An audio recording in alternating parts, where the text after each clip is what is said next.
இவ வந்து சாப்பிட்டுட்டு இருக்கான்னு நினைக்காதீங்க. பூந்தி வாங்கிட்டு தான் பூந்தி சாப்பிட்ருக்கா.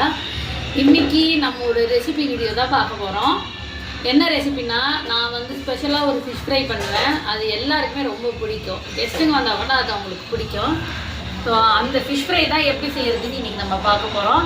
அது ஃபஸ்ட்டு மசாலாலாம் ட்ரை ரோஸ்ட் பண்ணணும். என்னென்ன மசாலாலாம் போடணும்னு பார்க்கலாம். ஓகே, இப்போ மசாலா என்னன்னு பார்த்தீங்கன்னா, காஷ்மீரி மிளகாய் ஒரு 4 எடுத்திருக்கேன். கொஞ்சமாக வர கொத்தமல்லி, சோம்பு, சீரகம், மிளகு. இப்போ இதெல்லாம் வந்து நம்ம ட்ரை ரோஸ்ட் பண்ண போகிறோம். ஓகே, ஸ்டவ் ஆன் பண்ணிவிட்டேன். பாத்திரம் வச்சாச்சு. பாத்திரம் நல்லா சூடாகணும். இப்போ பாத்திரம் நல்லா சூடாயிடுச்சு. ஃபஸ்ட்டு மிளகா வறுத்துக்கலாம்.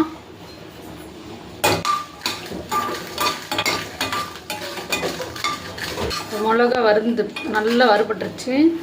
வச்சுக்கலாம் தனியாக. இப்போ எல்லா மசாலாவும் போட்டுடுறோம்னா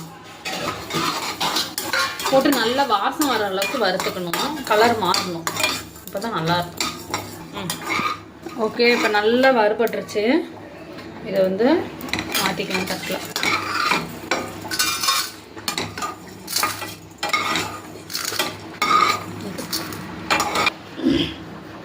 இப்போ நல்லா வறுத்து வச்சிட்டோம். ரெண்டையும் ஆற வச்சுட்டு அரைச்சிக்கலாம். ஓகே, இப்போ இந்த மசாலாலாம் மிக்சியில் போட்டு அரைச்சிக்கலாம். ஆறிடுச்சு. இப்போ மிக்சியில் அரைச்சிக்கலாம். இந்த அளவு பவுடராக நல்லா அரைச்சிக்கணும். கொஞ்சம் குறகுறன்னு இருக்கும், அதுதான் அதுக்கான டேஸ்ட்டு. முருகும் போது ரொம்ப டேஸ்ட்டாக இருக்கும். இந்த மசாலுக்கு தேவையான உப்பு போட்டுக்கலாம். வேணுன்ற அளவுக்கு உப்பு. எலுமிச்சம்பழம்,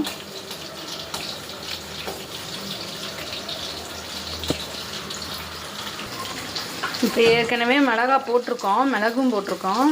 இன்னும் கொஞ்சம் காரம் தேவைப்படும். அதனால் காஷ்மீரி மிளகாய் தூள் கொஞ்சமாக போட்டுக்கிறோம்.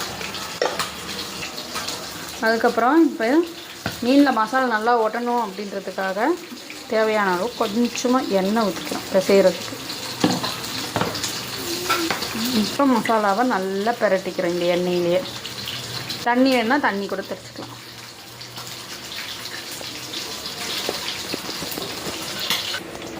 நாங்கள் மசாலா வந்து இந்த அளவு ரெடி ஆகிடுச்சு. கலர் பவுடர்லாம் போடல, காஷ்மீரி மிளகாய் மட்டும்தான். இப்போ மீனில் இந்த மசாலாவை பிரட்டிக்கலாம். மீன் ஒரு 4 துண்டு மட்டும் எடுத்து வச்சுருக்கேன். இப்போ மீனில் நல்லா மேரினேட் பண்ணிக்கலாம். மீனுக்கு மசாலா போட்டாச்சு.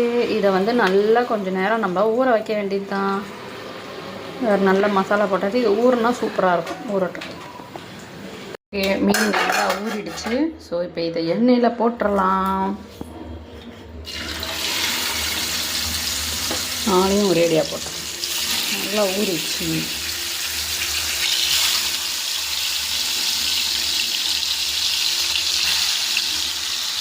போட்டுக்கலாம் இப்போ மீனை. இதுதான் என்னோட ஸ்பெஷல் ஃபிஷ் ஃப்ரை. சூப்பராக இருக்கும் டேஸ்ட்டு. நீங்களும் ட்ரை பண்ணி பாருங்கள்.